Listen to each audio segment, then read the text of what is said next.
yes, we want you to experience transformation. Absolutely. Like that's great. But as we get down the road, like you said, there's also going to be people that you encounter that you need tools to be able to have those conversations with them. Welcome to the D3 Discipleship Podcast, a podcast about the language and tools that help to create a culture of intentional discipleship in your church. We are excited that you're joining us today and hope that you enjoy what you hear. Well, hey, everyone, and welcome back to the D3 Discipleship Podcast. And today is an amazing day. It is an amazing day because my lovely co-host, Katie Ketzner, is back. I'm back. And she's got a bundle of cuteness in the room as well, who is currently sleeping. Yes. Tell us all about it. Oh, my goodness. I mean, you got somebody in tow here. I know. Yeah. Life is very different with a baby now. Yeah. So I'm back. I'm working again, and I have Judah in the office with me most days. Yes. And so I was just trying Cutie, by the way. Cutie. Oh my goodness. I know. Adorable. I mean, I'm biased, but Yeah. also he's basically the cutest kid that has ever been born. When other people say it too, it's might be true. Might be true. Yeah. Cody was like, are they just saying that to like make us feel better? I'm like, I don't even care if they are because I know my child is cute. That's right. He is a cutie. But yeah, life is different, and I'm trying to find the balance of just balance in general. Right. Like chores versus hanging out, work versus just oogling and googling. Yeah. Yeah. Well, yeah. Well, I know people are like the days are long, but the years are short. Yeah. That phrase. And I'm trying to keep that in mind in the middle of the night when I just want to sleep. Yeah, sure. And I want to wish this away. I'm like, okay. So I've been trying to make it a habit of like sometimes like praying over him and like reminding myself like, that's cool. You're going to miss this. Yep. Enjoy the snuggles. Yeah.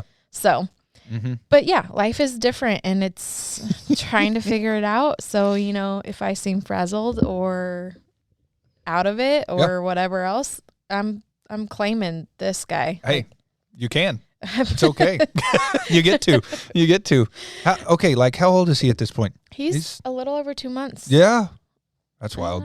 I know. It's goes going quick. by so fast. Well, I mean, not to, before you know it, they're going to be 14 and about to drive like my crazy kiddo. Oh my gosh. What? Yeah, scary. Oh my goodness. Well, I've told him the way he drives a lawnmower around the backyard, he ain't driving a car anytime soon. But we've been practicing. Yeah. That's different though. Whew. But Something. every day he's changing. And I'm like, Katie. Yeah. This isn't good. But yeah. Well, so I got the opportunity to hold him the other day, right? And just like his size is just like, you just love that size. It's just like, oh yeah, you're perfect, Yeah. And then Danny and Maddie Friday had their baby. Yes. And like so seeing a newborn even, like compared to a 2-month-old, you're like, you're so itty bitty. Yeah. Like, I went to crazy. a baby shower and there was one that was younger than him. And I was like, oh my goodness. Yeah. And then you're like, wait, you were that size. Yeah. It's mind boggling. Yeah. You know what is also mind boggling? Not to like stay on this topic for No. But this is really why the people listen, let's be honest. That's right. I have so much to say about this right now. But I've been telling people like, because everyone's like, are you getting sleep? Are you getting sleep? I'm like, no, absolutely not. I mean, he's up every 3 hours at night. And I was telling Ray before this, I was like, the other night I got a 4-hour stretch and it was like miraculous. And yes, I feel like a new person. A blessing. I did. But I was like, if I would have slept the way that I'm sleeping now on a daily basis, pre-baby, I would not have survived. Right. One night of waking up so many times, I would have been dead for 3 days. Yeah. But I'm like, God is so good. And like the way he makes us is just amazing because I am daily surprised at how much I can handle. And like I'm at work and not dying and like not even like sleepy. Right. Like you feel it, but then you don't feel it. Mom power. It is. Yeah. It's crazy. Yeah. It's pretty cool. That's pretty awesome. But also I would like to sleep again. Yeah. That would be great. Well, I'm glad you're back. Me too. We were talking about right before the podcast, like how many we had done without her or how many we had missed. And it really was only 2. I know. But it was a whole crazy break and all that. But here we are, season 4, and we're diving in. Can you believe it? Season 4. And so all that to say, the past 2 weeks, just to catch you up, what we have talked about is the why behind some of the things that we do in discipleship. So why do we share our stories? Why do we spend so much time on abiding? And so today we're going to talk about kind of the why of the tools. Like, why do we spend the most time on the tools and different things like that? So let's jump in. Let's do it. Yeah, you're back. Woohoo!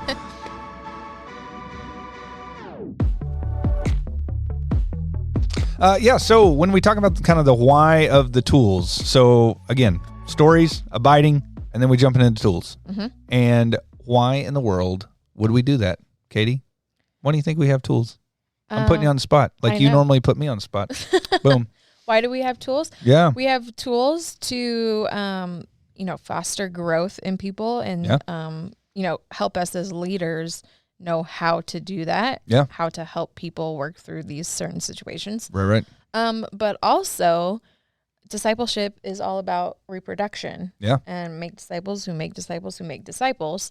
And I've heard that somewhere before. Yeah, I don't know where. Yeah. Maybe a book. I don't know. But, we talk about the common methodology for uncommon transformation. Boom. And you just coming in here slinging them. Thanks. I haven't even, look at that. Brushed up on it. It's just all there. Surprisingly. No, that's awesome. But yeah, so if we are raising up disciples who we want them to then go disciple other people, we need this common method. Yeah. And so the tools are the common method. Boom. To give to other people. You're spot on. Thanks. Spot on. Yes. And also, like, the hope is behind our tools is to keep them simple, right? So that's why we use the shapes, is like kind of just give you a reminder, help you out, keep you on your toes, if you will. And I think like what we see a lot in discipleship, or in the past, what we've seen in discipleship is like people learn it and they're transformed. Great. Right. You mentioned that, like the piece of, that's why we want to do discipleship, look more like Christ. But when you talk about replicating it, I think that's where the hiccup has always been. Mm-hmm. And so I think, like you said, the tools kind of give us a framework. And I think we have to caution, like, as you're leading discipleship, that you don't get so hung up on the tools that you forget about, like, pouring into the person. Yeah. Right. I think that can happen sometimes. It's like, for sure, turns into the checklist of just getting them done and teaching them, and then, hey, let's move on.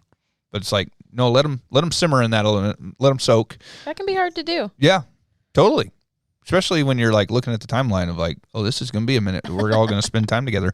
But it's like, I think that's really the piece that's encouraging, is when people say, hey, I did this tool and it really transformed my life or changed my life. Mm-hmm. And because it transformed my life, I can share this with other people. Like, I think there's always a tendency, I've caught this in our groups, of like, there's always a tendency of that one or two tools that really stands out to a person. And those are the ones they're passionate about and they love it. But why they're passionate and love it? Because it was the one that like really brought transformation to their life. Yeah. So that's kind of fun. Yeah. I know that from personal experience. That's right. Kind of, my story. Yeah. Would you like to share that? I feel like I have all the time. Just share it again. Share it again. We got new listeners. We got all kinds of... the identity triangle. It was the one that stuck out the most to me, and it had most impact.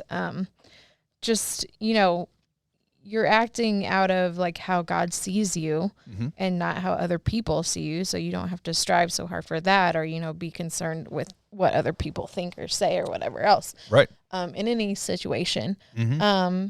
And so that's just briefly kind of what happened in my life. Right. But it was so impactful, like just to that clarification. Yeah. I mean, it's kind of like a dust statement. Like you shouldn't be concerned with anyone but Jesus and what he thinks, right. and how he sees you. But also we're human, and this is human. Like just nature right. is to care about what other people think. Yeah. But that was most impactful in my life, and really like just completely turned it around for me, and like made me a new person. Mm-hmm. So kind of like the person that I am now. Right. And so of course I want to be like, hey, this happened to me. It can happen to you, and this is what I use to view it that way. Yeah, exactly. I think it's fun when like we walk through prayer hexagon and people are like, well, I've never prayed like that or thought of the Lord's Prayer that way. Yeah. Or like even the marriage square. Like I've never thought about love or knew those things about love. And it's like this new revelation is always fun to see out of those things. Like you said, like you knew that, but like to see it and have something to kind of put language to is super helpful. Yeah. Right. And that's why we have tools. Especially if it's something that you're already walking through. Yeah.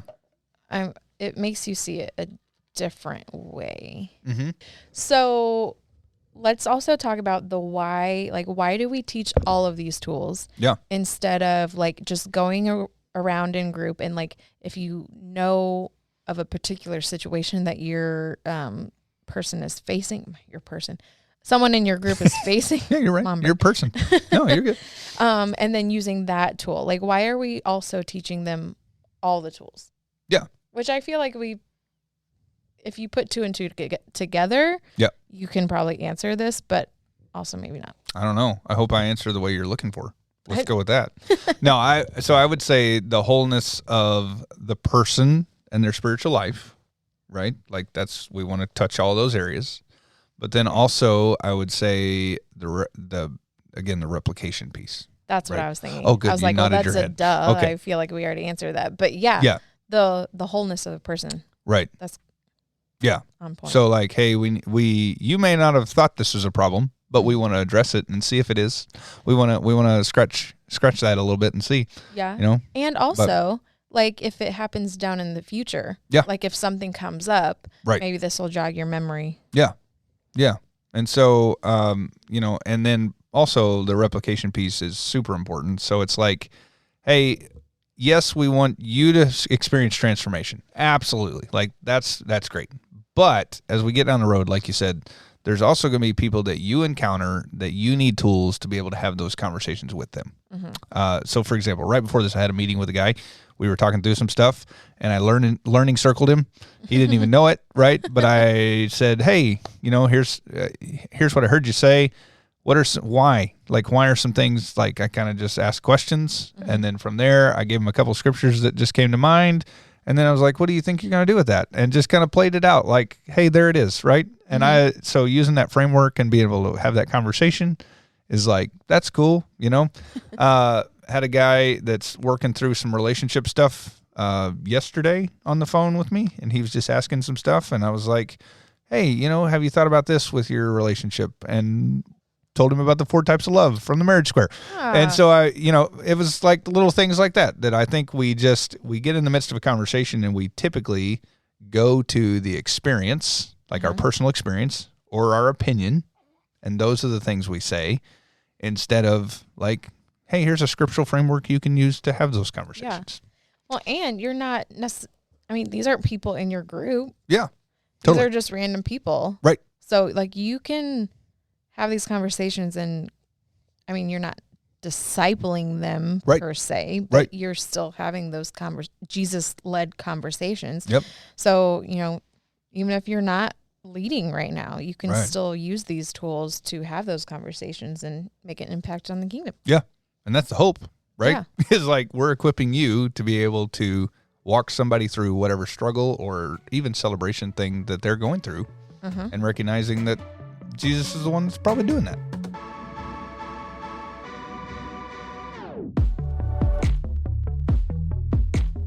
So I think one of the other helpful things with our tools is like our spiritual disciplines, right? So it helps us to kind of create that. Now, again, we were just talking through like some of these are a stretch maybe, but Donald Whitney wrote a book called The Spiritual Disciplines, and they're kind of like practical suggestions for like cultivating your spiritual growth, right? So from an individual standpoint, as we're teaching the tools, the hope is that they will take these and then they will grow spiritually. Mm-hmm. So some of his that he says, and again, these are not all like right in our tools, but I think we reach them or touch them at some point in our pathway. So absorbing scripture, that'd be abiding, right? And then underneath that, he has like silence and solitude, journaling, some of those things. Like I think all that kind of goes together. And we don't necessarily teach that journaling is something you have to do, right? Or silence and solitude. But I would say like those are ways that some people abide. Yeah. Maybe. Yeah. So again, kind of a stretch. Yeah, I we mean, were talking about that beforehand. It is. But then the other ones are like prayer. So, I mean, we have Prayer Hexagon, great tool for that, obviously, and teaching us how to pray. Worship is kind of that abide piece, but also the up in and out would be maybe a tool that would kind of help us with rhythms of that. Evangelism would be our 3 circles, and sharing our faith, like the out. Obviously, that's hopefully there's some evangelism piece there. And then like fasting again is one of those spiritual disciplines we don't necessarily teach, but like some people abide through that. And then there was one other. Stewardship, like our stewardship of our time, talent, and treasures. There's rest. And then rest, which would be the work rest. So pretty cool how those match up. Yeah. How somebody can kind of grow in that if they don't. I mean, again, I think the tools, the biggest thing is the tools like help people if they don't have any clue how to do something. We're giving you framework to do that. Right? Like some people come into discipleship, they've had a relationship with Jesus for a while. They know some of those things, but like you said at the beginning, it gives us kind of a framework or an idea, a visual. Also a reminder. That's the word.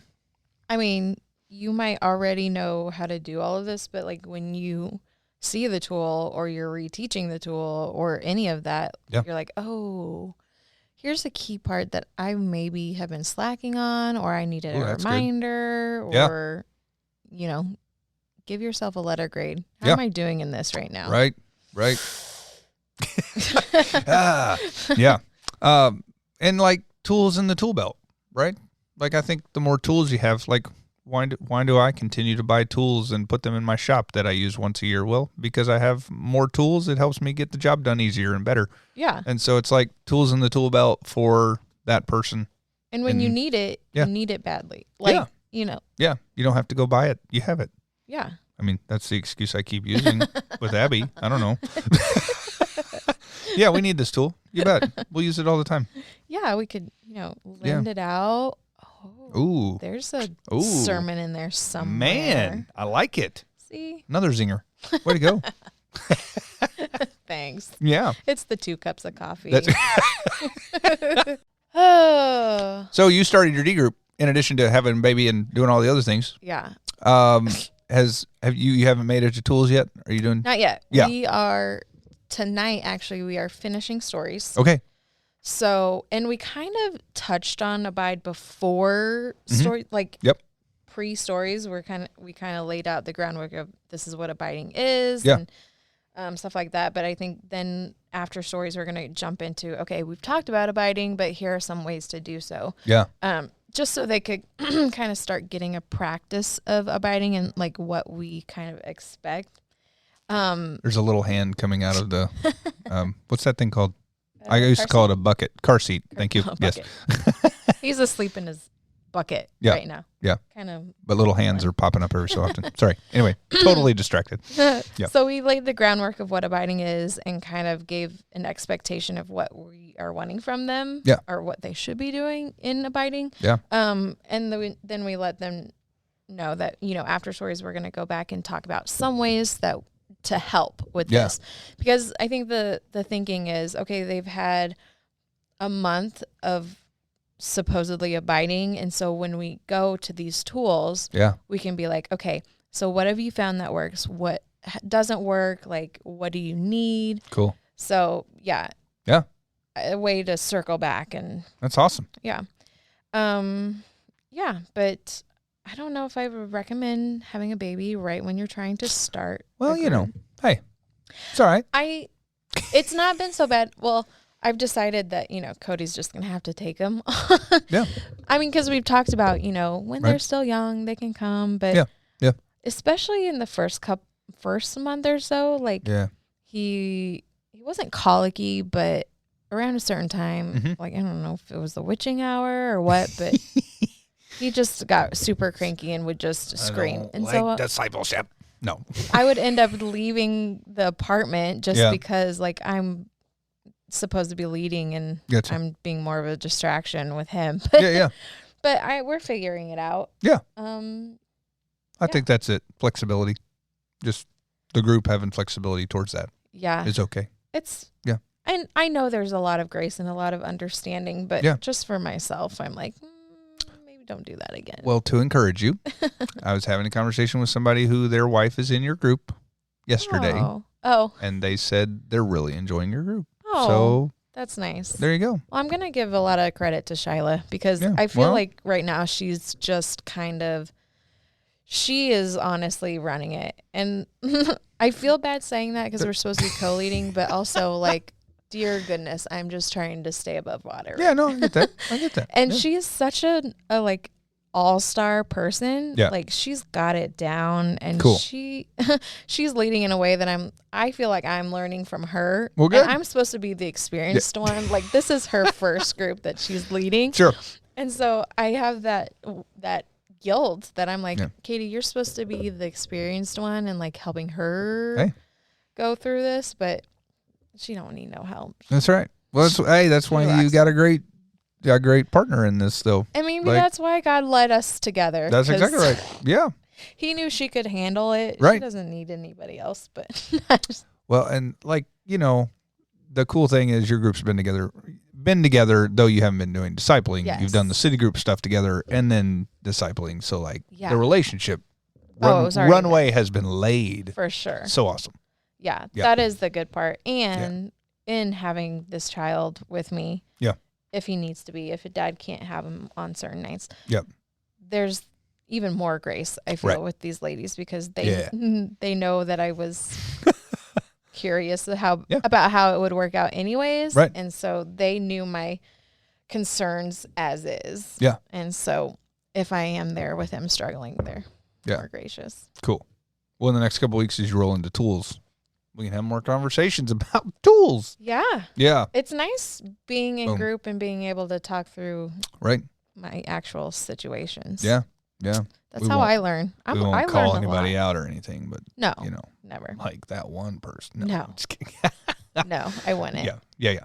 Cool. I'm really excited about this group though. Yeah. These ladies are awesome. That's cool. I mean, I feel like we have, well, we're in the same boat where we've talked about like having one older lady, like older than you. Yeah. But also like we have a bunch of young adults. Yep. Who are at least 10 years younger than me. Gosh, that's awful to say. And then we have one older one who's older. Yeah.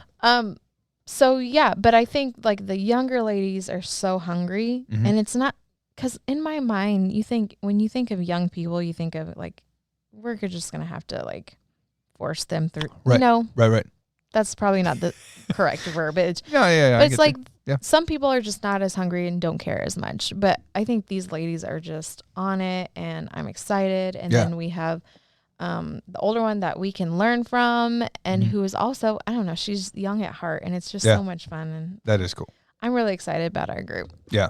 Well, and it's fun when you have the older person who wants to like pour into the younger as well. They're oh yeah, I know I'm older and I accept it. I'm running with it. Yeah. Yeah. She's great. I'm the wisdom in the room. That's fun. It's fun.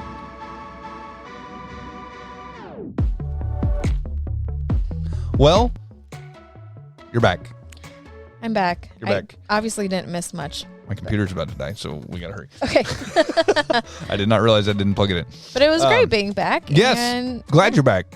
We'll see how it goes with Judah being in the room from He now rocked on. it. So yes. Yeah. He's what a champ. Of this time. What a champ. All of this time. Yeah. So we'll see next time if he's awake or not. And very cool. Yeah. If he wants to contribute. Well, if you have any questions, you can send them to d3info@newcitychurch.com, or you can check out the website, d3pathway.com. If you're a church leader that's interested, understand there's a button there that you can connect and contact us, and we love to just share anything that we've learned and help you out in any way that we can. And if you are a part of our New City churches and you're leading out, we'll also help you in any way that we can. No, you're on your own. Just kidding. But yeah, glad that we are back. Yes. Woohoo. Very glad. There we go. All right. We'll see you next time on the D3 Discipleship Podcast. Bye. Thank you for joining us today. We hope that today's information was helpful and useful for your discipling journey. We would like to encourage you to subscribe, review, and share on social media. If you would like more information, check out d3pathway.com.